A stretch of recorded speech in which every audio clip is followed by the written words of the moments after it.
And keeping in view of the ensuing elections, how do we strategize, go forward? In this 2-day tour, there are some organizational meetings which are going to take place and some related to interaction with the public. One public meeting will be there, and through press conference also meeting all of you and trying to understand the situation. I'm also going to meet the allies partners individually and collectively. There will be a core committee meeting, a national office bearers meeting. So it's a very packed 2-day tour of Kerala which I'm going to undertake. Here, when I come to Kerala, the recently held local body elections and the results, BJP has emerged as the third principal pole in the Kerala politics. The good work done by the dynamic Prime Minister, Shri Narendra Modi ji, the clean administration given by him, the effective administration given by him, has been widely appreciated by the people of Kerala. I find I have been here as in charge of Vidhan Sabha elections in 2016, and practically I visited every subdivision at that point of time. The warm welcome which I got today and the response which I could see and how people are responding, I find a sea change in the positivity towards the Bharatiya Janata Party, which we are going to try to see to it, galvanize it in terms of votes. And there is, I find that BJP is going to gain support from the people of Kerala as far as the ensuing Vidhan Sabha election is concerned. People are disgusted with the present government. It is a government full of corruption, rampant corruption. May it be gold smuggling case, the irregularities in the Life Mission, the Sprinkler data scam, the K-phone scam, the e-mobility scam, and KIIFBI has certainly embarrassed the people of Kerala. And so there is rampant corruption. In every project, the government of the day and the ministers have got only one agenda: how to fatten their purses. This is going on here, which I would like to share with you. Another thing which I would like to say is that in the gold scam, the involvement of the Chief Minister office has really embarrassed the self-respecting Malayalis, not only in Kerala but world over. It has given a very bad name, and Pinarayi has lost his credibility also. The investigation which is going on is going to throw further light, and many ministers are going to. Many ministers are going to come to light in this. The same way, it is a disgrace to the constitutional post when Sri Ramakrishnan, the speaker, the speaker, is involved in the gold scam case. We all know that it was initially Pinarayi himself who said that the central agencies should come and investigate. And when the heat of it reached the CMO office, he turned out against it. This is the situation which we have to understand, and we have to, and Bharatiya Janata Party has exposed it. We will see to it that in future also it is exposed to the maximum. People should come to know that how these leaders have been behaving irresponsibly and giving a bad name to the state also, and to the Malayali culture, the pride of Malayalis is also jeopardized. I also find that LDF is systematically under the leadership of Pinarayi Vijayan, is attacking the constitutional bodies.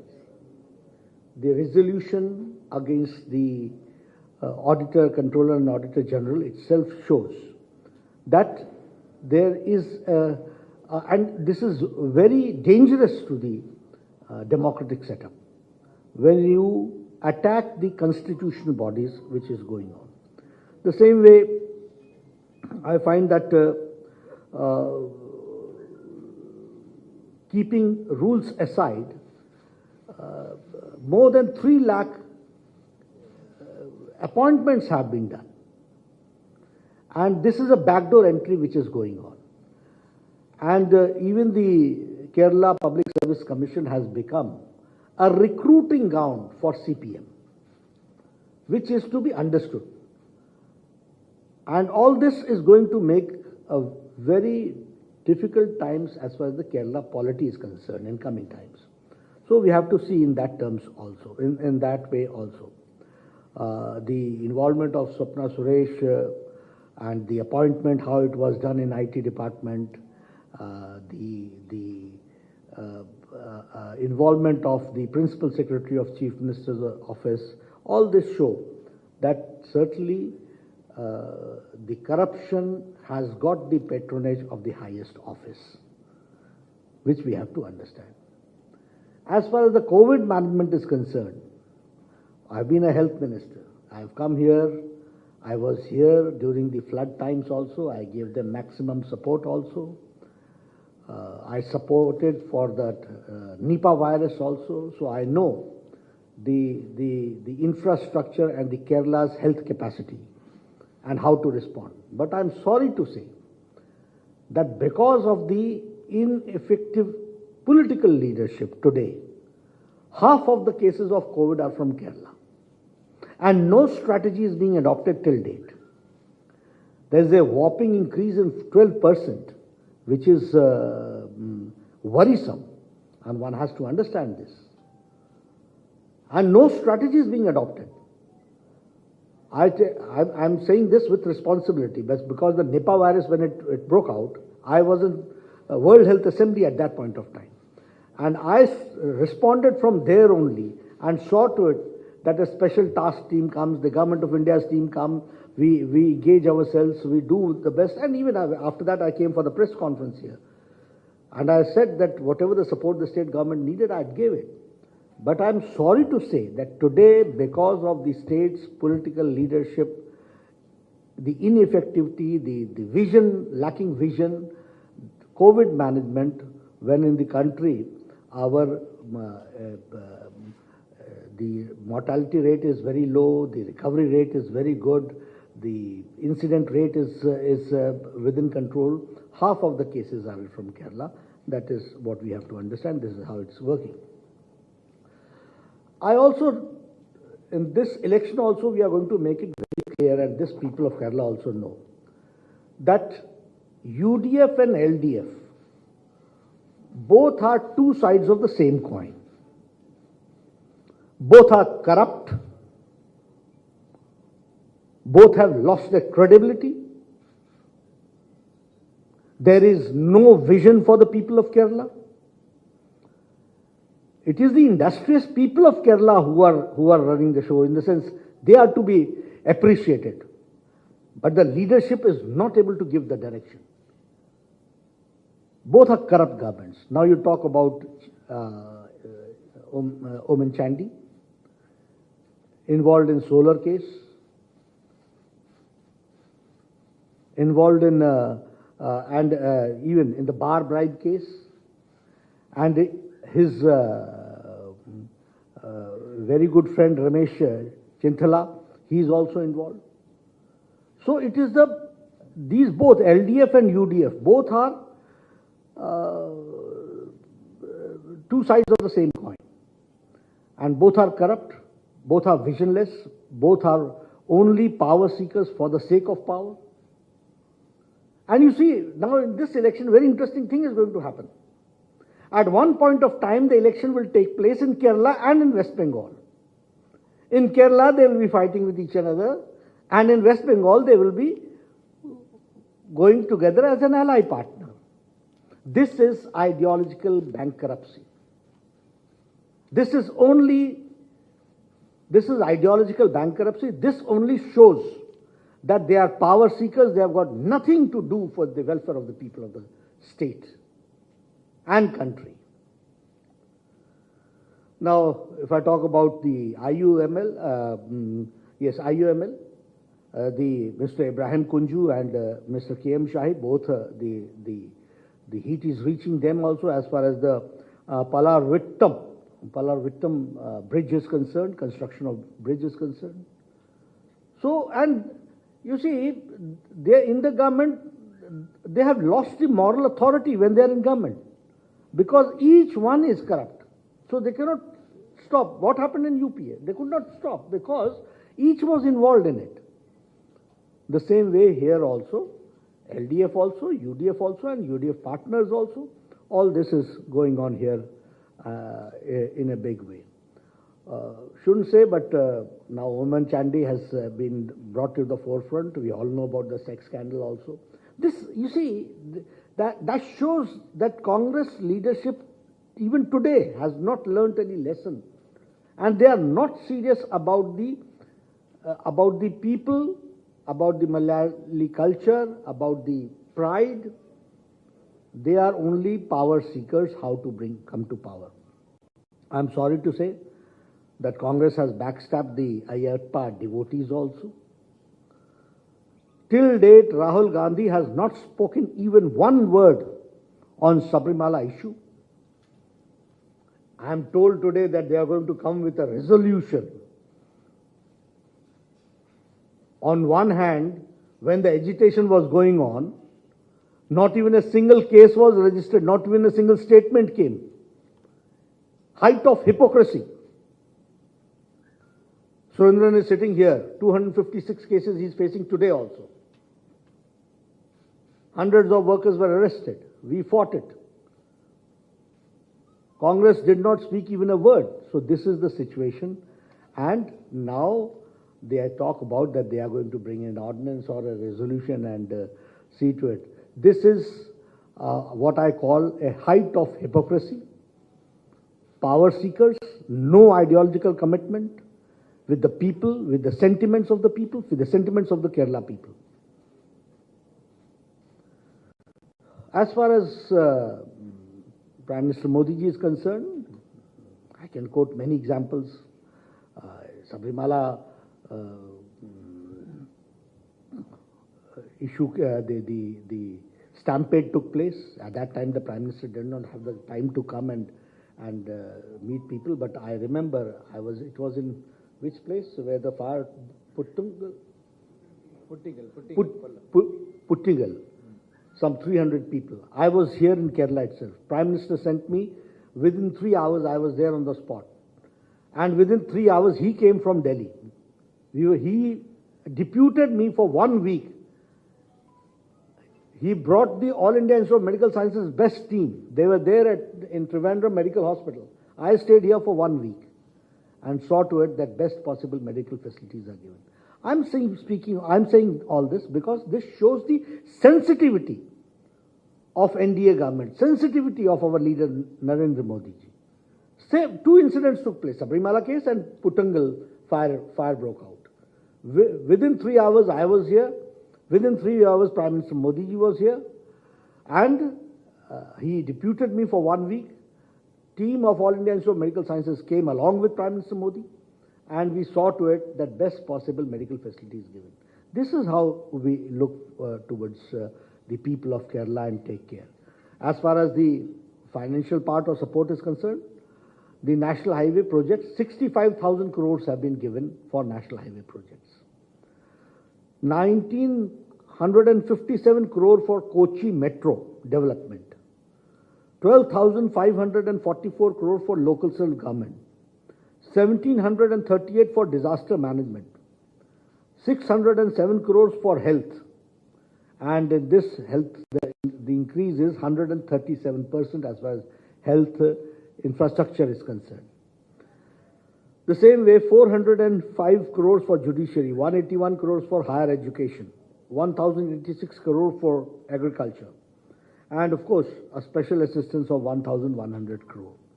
So, Kerala is kept in the mainstream as far as the support from the Government of India is concerned. The Alapula bypass has been completed. The same way, the central government has allocated 19,891 crores to reduce the state's revenues deficit budget.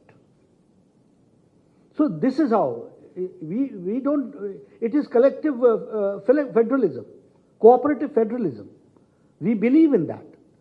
And we are in government, we may not be in government, but the support to each government has been given, and here I'm trying to put forward in terms of quantifying them how our Prime Minister has taken care of the people of Kerala. I'm happy that in local elections, we have come in full majority in Palakkad municipality and a dozen of other Gram Panchayats also. Slowly we are going forward. And in coming times in this Vidhan Sabha elections, we will go for a big leap. That is how we are trying to strategize. We need your support also. I've talked in terms of the people of Kerala need an alternative, and Bharatiya Janata Party is working in that direction. Lot of support is there, I could see.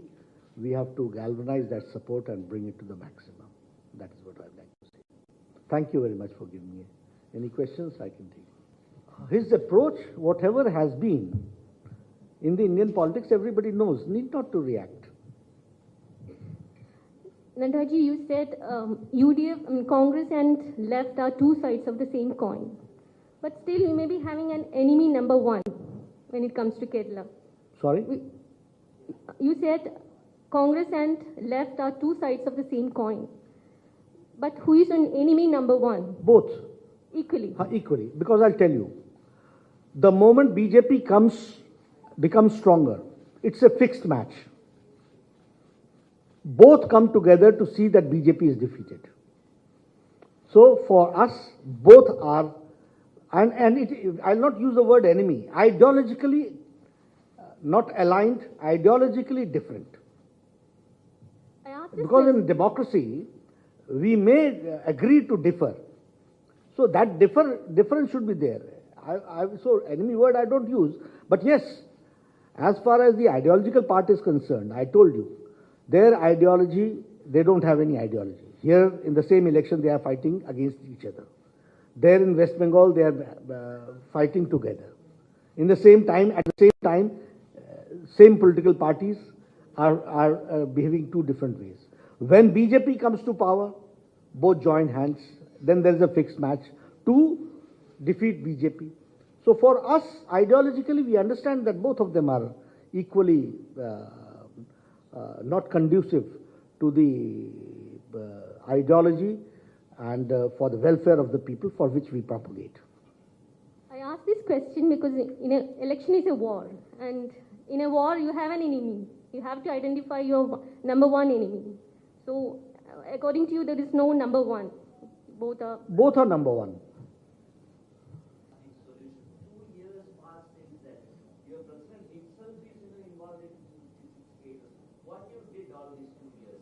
See, as far as the legal action is concerned, it is not very much in your hand. It is a legal process which has to take place. We are fighting out those legal processes. What are your expectations in assembly elections? I am very confident and I am very optimistic that we will be giving very good results. And very good support is going to come. And it will take little more time for me to come out as far as the quantification is concerned. Do you think that your organization, your Kerala unit, is totally sufficient for election preparation? They are sufficient, they are capable, and I have full confidence in them, and they will deliver good results. There is a difference between BJP party functioning and other political parties. In other political parties, most of them are family parties. So you have to toe the line within the system, and however intelligent or unintelligent the leader may be, you have to toe the line. That is the dynasty party's function. Then you talk about people who are in the ideological part, of parties which have got some ideological background. There also, they are so strict in discipline, in the sense that they don't allow the democratic system to function. BJP is a family where there is a full scope of putting their views across. But everybody in the family, we work in a cooperative manner, a coordinated leadership. You are talking about you took the name of one of our leaders. She has met me also. We have taken. She has not met me, but my general secretary, and everything will be continually taken care of in our party. And this is, you see, we give space. Interactions take place, but this is not called factionalism. There is no groupism. We all work together. Somebody's sentiments are hurt. We are there to hear. We are there to heal, give healing touch also. And it happens in family. And So it you is, told it is that- such a big family. So you told that there is no primary enemy, I mean, both are equally enemies for you. But there is a talk that there is a nexus going on between the BJP and LDF in Kerala to ensure the winning of Pinarayi Vijayan government once again. And one more thing, There is a nexus. There is a understanding. understanding between the Kerala BJP and LDF to ensure the winning of LDF government once again. LDF? Yes. No, we don't believe in such underhand dealings. Ours is a very straight ideological party which works on ideological issues. And one more thing, you were telling also that BJP supported the Puttingal issue as well as the Sabarimala issue within hours. But there is a strike going on, the farmers protesting in front of the parliament or near to the parliament since several months. Within hours you reach Kerala, but this issue cannot be solved. How come? I didn't get your first part of the question, but second part I could understand that is what of the farmers' agitation you are talking. I was as well as Sabarimala issue. But you were not able to solve the problem in front of parliament. You see, every issue is different, but still, as far as the farmers' agitation is concerned, we are very clear that we want to resolve the farmers' issue and ready for talks time and again, whenever, wherever they want. We have given them the proposal still stands. And whatever happened on 26 January, it was the sympathetic attitude because they are our people. That is why the police action did not take place. And we all understand that the government dealt it with, in the sense that tried to see to it that no untoward incident takes place. So that is our attitude. And even today, on one phone call, we are ready to resolve the problem. And for that, there are discussions going on. But yes, they have their own problems. Sometimes they agree, there are many organizations, some organizations agree, some disagree, they don't come to any conclusion, things like that go on. But yes, we respect farmers, they have a very positive contribution which they have done, but at the same time, things have to be solved by discussion, and government is ready for it.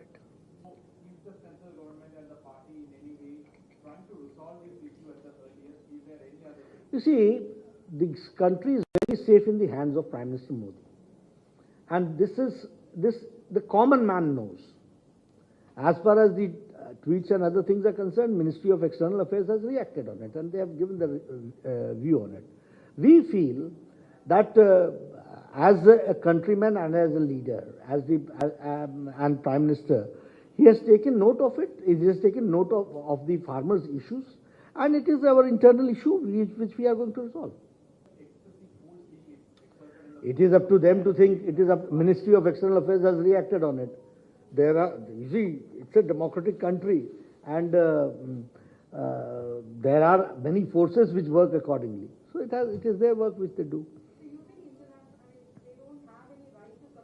See, Ministry of External Affairs has given the reaction, and I would like to say to it that that is the reaction which we have. Very frankly, the experience which we have about Congress is what they say they don't do. So how to react and what to react? We will cross the bridge when it comes to it. As far as BJP is concerned, right from very beginning, we were very clear about our stand on Sabrimala, and that remains as it is.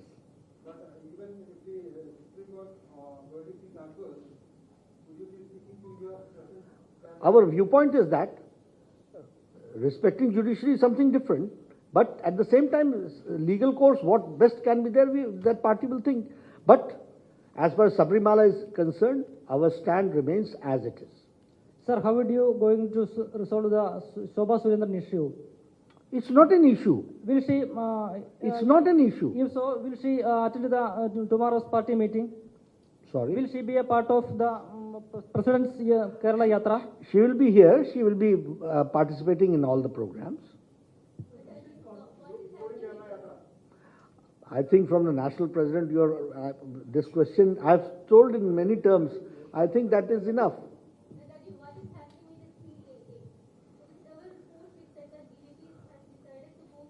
No. Rules are being framed. Rules are being framed, and as soon as the rules come, it will be operational. No, nothing. It was not slow. The work was not being accomplished because of the corona at that point of time. But now the work has started. Nadaji, I think I've been able to not only answer once the same question, but many times the same question. Nadaji, you are raising solar sexual case against Umman Jani, but your National Vice President Abdullah Kudi is also involved in the case. Is CBI ready to take this case? You see, law takes its own course. We respect law. Nadaji, former Principal Secretary of Chief Minister Pinarayi Vijayan, M. Shivashankar has got bail today. What Congress alleges is that it's an understanding between, the BJP and LDF.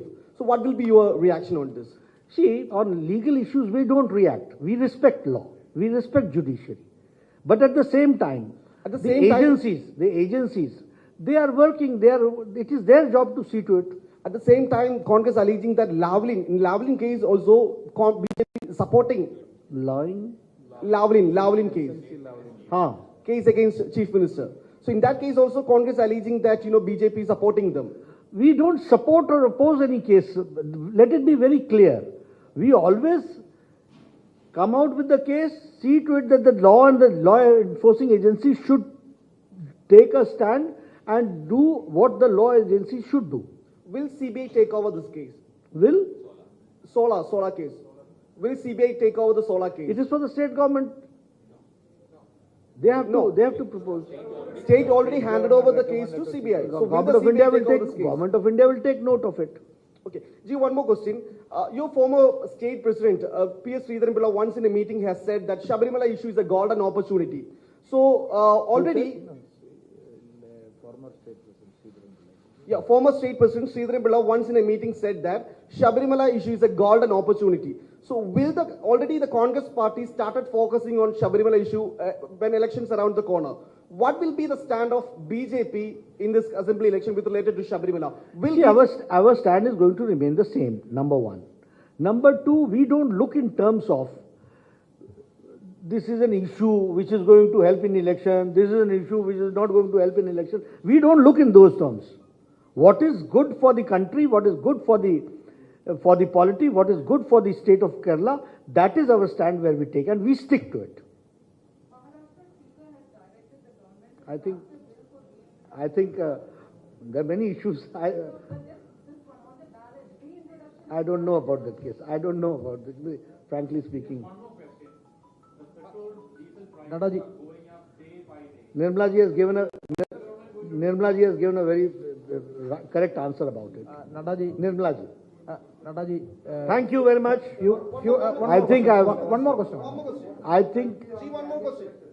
What is your criteria of candidate selection in Kerala? Is there any age limit you are planning? Upper age limit? You see, it is, you can't have there is a broad spectrum in which we look. Nature of the constituency, people available in that constituency, social groups active in that constituency, who can give a better result, and then keeping all these factors, we decide about the Kerala. Of course, why not? A few days back, All sections of the society. Nadaji, few days back, the Prime Minister has intervened the dispute between the Jacobites and Orthodox issue. Did you have planned any central legislation against the current Supreme Court verdict? The Orthodox Jacobites, these priests were meeting Narendra Modi at Delhi. So they are asking, is there any legal or endeavor? Did you have planned any central legislation against the No, at current this Supreme the Court point of verdict? time, the judiciary is going to decide. We respect the judiciary, number one. But our intention is Sabka Saath, Sabka Vikas, Sabka Vishwas. Thank you, I suppose. Thank you, Madam.